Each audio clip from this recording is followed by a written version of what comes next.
Bismillahirrahmanirrahim. Alhamdulillah wassalatu wassalamu ala rasulillah wa ala alihi wa ashabihi wa man wala. Bapak-bapak, ibu-ibu, saudara-saudara sekalian, assalamualaikum warahmatullahi wabarakatuh. Malam ini kita akan membahas ini. Saya janjikan ketika dalam bulan yang lalu ada satu teman habis pengajian berkomentar dan bertanya. Saya katakan begini yang menjadi komentarnya. Orang-orang non-muslim yang di Eropa itu tidak dapat dinamai kafir. Yang kedua, yang jadi pertanyaannya, sekaligus karena sayang, dia sampaikan pada saya berkata bahwa orang penganut atau pengamal tasawuf itu sangat toleran, sehingga dia bisa mentoleransi orang-orang yang non-muslim. Wah, ini kaget nih. Terus dia bilang sama saya, Ustadz, hati-hati nih kalau didengar orang. Sudah cukup tuduhan Syiah dan jilbab. Ini bisa. Dulu waktu saya menulis tentang buku jilbab, ada teman-teman berkata begini, jangan ditulis soal itu. Bisa menimbulkan kesalahpahaman dan tuduhan. Saya menjawab begini, kalau seandainya ada seorang yang memesan makanan di suatu restoran untuk pesta perkawinan. Dia memesan makanan A, B, C, dan D untuk dihidangkan.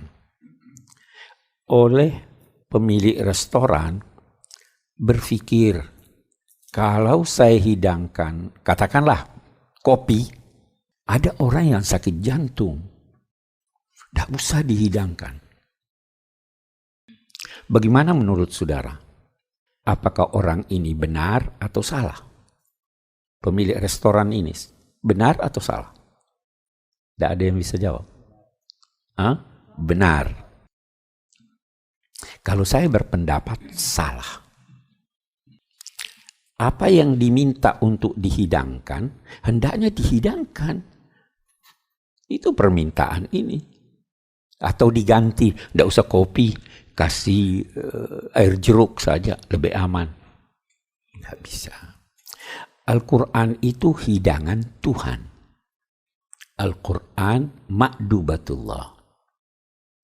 Hidangannya ini aneka ragam. Di suatu pesta,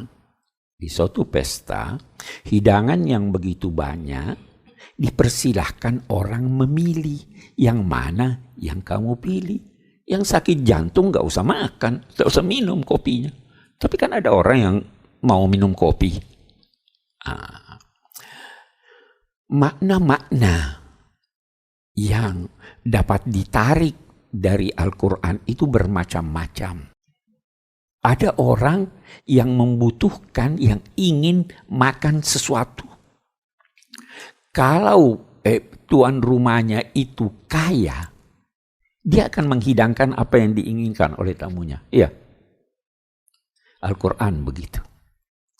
Maknanya bisa bermacam-macam. Bisa beraneka ragam. Ada persoalan dalam masyarakat yang membahas, oh ini jilbab wajib atau tidak, ini jilbab yang tidak pakai jilbab masuk neraka, yang ini. Perlu enggak penjelasan? Perlu ya. Kalau Anda tidak jelaskan, berarti Anda tidak mau menghidangkan apa yang diizinkan Tuhan untuk dihidangkan. Benar enggak? Itu paling tidak itu pandangan saya. Oh ini nanti macam-macam nih. Itu kalau baca. Begitu juga waktu saya menulis tentang Syiah dan ini. Itu tanggung jawab ilmiah seseorang. Tidak perlu takut mengungkapkan pendapat Anda selama Anda yakin. Dan setelah ini bisa salah. Tidak ada yang tidak salah. Tapi tanggung jawab ilmiah harus itu dikemukakan. Itu menurut hemat saya. Tanpa berkata, waduh nanti saya dimaki, nanti saya di ini. Tidak peduli. Saya di buku Syiah itu berkata, saya sudah tua. Saya takut kalau saya tidak mengungkapkan ini, maka saya dianggap katmul ilm, menutupi ilmu. Dimaki, tidak apa-apa dimaki. Dituduh, tidak apa-apa dituduh. Saya bilang saya tidak perlu kalau baca buku di Syiah itu. Alhamdulillah rezeki sudah ada, anak-anak sudah selesai. Iya, saya sudah sampai puncaknya. Jadi apalagi yang saya mau takuti? Beginilah juga dengan persoalan yang saya kemukakan kemarin. Sekarang ini ada hal dalam masyarakat kita atau masyarakat kaum muslimin secara umum, ada orang-orang yang melakukan teror, ada enggak? Dan menganggap bahwa mereka yang di Eropa itu kafir. Benar enggak itu? Maka perlu dijelaskan, apa mereka kafir atau bukan? Kita lihat. Soal kafir. Apa sih kafir itu? Apa yang dinamai kafir? Oh banyak sekali macam-macam kafir. Iya kan? Di tahun 80-an saya kira. Saya pernah diminta oleh Departemen Agama menjawab apakah orang Kristen itu kafir? Karena orang-orang Kristen tidak mau dinamai kafir. Nah, saya jawab, substansinya kafir. Tetapi Quran tidak menamai mereka kafir. Menamai mereka ahlul kitab. Karena ada beda antara kafir dalam walaupun dalam substansinya sama-sama mengingkari keesaan murni Tuhan. Ya kan? Nah, sama begini, saya beri contoh. Pegawai negeri yang menggelapkan uang dinamai pencuri atau tidak? Atau korupsi dia? Tidak dinamai pencuri. Tapi substansinya mencuri tidak? Iya. Jadi ada hal-hal yang harus kita tahu ini apa nih. Jadi kita kembali. Kafir itu bermacam-macam. Ada kafir yang menolak 100% dalam hatinya. Tidak ada Tuhan. Kira-kira orang komunis itu percaya 100% bahwa tidak ada Tuhan. Iya. Kafir juhud. Ada lagi kafir yang percaya ada Tuhan, tetapi dia sombong, mengabaikan Tuhan. Itu iblis. Iblis kafir atau tidak? Ya, tapi hatinya tahu Tuhan dah. Boleh jadi dia lebih kenal Tuhan dari kita. Iya kan? Kafir. Ada lagi kafir nifak, munafik. Karena maksiat.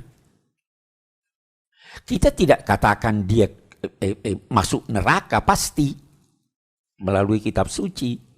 Tapi kita katakan dia berdosa. Nabi pernah bersabda, perbedaan antara kita kaum muslimin dengan non-muslim itu adalah salat. Dengan orang kafir itu salat. Tapi apakah orang yang tidak salat itu dinamai kafir? Dari segi istilah akidah, dia tidak kafir. Dia berdosa. Ya kan? Ada lagi kafir nikmat. Ada enggak? Kafir juga. Jadi kita harus lihat satu persatu ini. Nah, kita sekarang mau bertanya.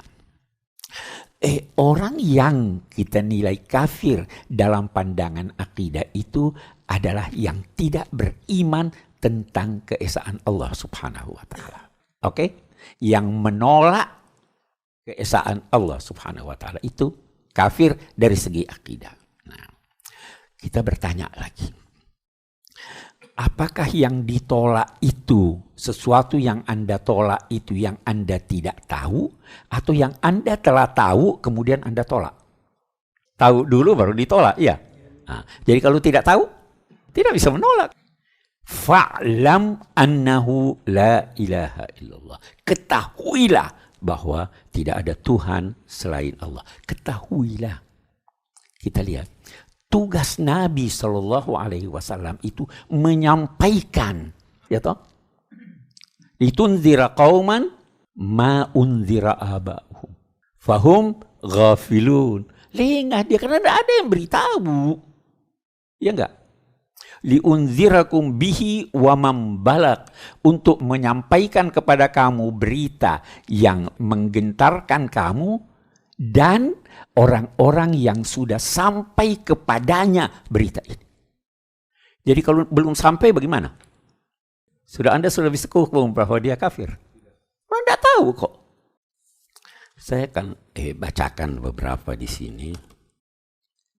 Orang yang dinamai kafir itu adalah yang menolak secara angkuh atau menolak secara dari seluruh hatinya tentang ajaran Islam, padahal itu sudah nampak kepadanya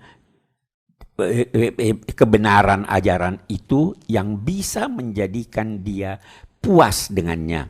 Dalam arti mesti atau baru dinamakan dia kafir kalau sudah sampai kepadanya gambaran yang sempurna, yang rinci, dan yang menimbulkan gelora di dalam hatinya untuk menerima Islam. Kalau dia menolaknya, barulah dia dinamai kafir. Karena itu Al-Quran selalu mengaitkan antara kekufuran dan sampai ajaran itu kepada seseorang. Jadi kalau belum sampai, belum kafir. Sudah tahu. Oke, kita lihat sudah tahu atau belum. Kita baca lagi di sini. Wa fi hadza salat, saya baca yang terakhir aja. Kata Imam Ghazali, sudah sampai kepada dia pun ajaran Islam, tapi ajaran Islam yang buram. Dia itu ma'zur, kata Imam Ghazali. Kita nanti tanya, apa sudah sampai atau belum. Orang yang sampai kepadanya berita tentang ajaran Islam tetapi yang buruk ditampilkan dalam buruk, maka dia itu dipersamakan dengan orang yang tidak tahu hakikat agama Islam, dan dia juga ma'zur qiyasan ala qaulihi ta'ala bi annahum qaumun la ya'lamun, disebabkan karena mereka tidak tahu. Oke, yang penting kita mau bertanya, itu Eropa sudah kenal Islam atau tidak? Siapa yang bisa mencerminkan Islam untuk orang Eropa? Islam itu tidak dikenal. Dikenal tidak Islam? Tahukah saudara, ada penelitian, masyarakat apa yang paling menggambarkan Islam? Kira-kira Saudi, Mesir, Indonesia, New Zealand yang pertama. Yang kedua Luxembourg. Saudi itu urutan 9, bukan paling buruk. Kita lebih buruk dari Saudi. Itu hasil penelitian dari George Washington University. Jadi dia tidak tahu Islam. Kafir atau bukan? Jangan namai dia kafir. Kita bukan muslim dalam pandangan mereka. Karena yang nampak pada mereka teror, ini, bahkan boleh jadi yang nampak pada kita tentang Islam itu, saya sudah ada buku saya itu tentang yang hilang dari kita, akhlak. Apa kita berakhlak Islam nih? Penelitian ini dilakukan bukan hanya dalam hubungan manusia dengan Tuhan, juga hubungan manusia dengan sesama manusia, tentang hak-hak asasi manusia, tentang perekonomian. Itu kan semua ajaran Islam. Oh, ini belum cukup nih. Saya katakan, kalaupun dilakukan penelitian menyangkut ibadah, haji, puasa, zakat, ini kita belum mencerminkan ajaran Islam secara utuh. Jadi kita tidak ingin itu orang-orang ISIS dan sebagainya lantas menganggap, oh ini kafir, kita yang salah. Kita tidak memberi gambaran yang benar tentang Islam. Anda kira apa yang terjadi di Indonesia ini sekarang? Maki memaki, kafir mengkafirkan, benci membenci, menggunakan ayat-ayat bukan pada tempatnya. Anda kira itu Islam? Apa itu menggambarkan Islam? Tidak kan? Nah ini kemarin waktu saya di Geneva itu diminta oleh Al-Azhar berbicara tentang pandangan agama-agama tentang ekstremisme dan kekerasan. Saya katakan begini, kita beda dengan sebagian orang di Barat. Orang di Barat itu menganggap yang ekstrim itu yang mencapai ujung. Itu ekstrim. Kalau kita di Islam, yang ekstrim itu yang melampaui pertengahan. Beda enggak? Kalau sudah sampai di sana, baru dinamai ekstrim. Kalau kita di Islam, sampai di sini, melampaui pertengahan, itu sudah ekstrim. Ya toh? Di Barat, mereka masih membolehkan memaki agama orang lain, selama itu diucapkan di kalangan mereka, ya kan? Atau selama itu tidak menimbulkan kekerasan. Kalau kita tidak, segala apa yang tidak menyenangkan orang lain, walaupun itu benar, tidak wajar diucapkan. Walaupun orangnya tidak ada. Kita kan ghibah, terlarang.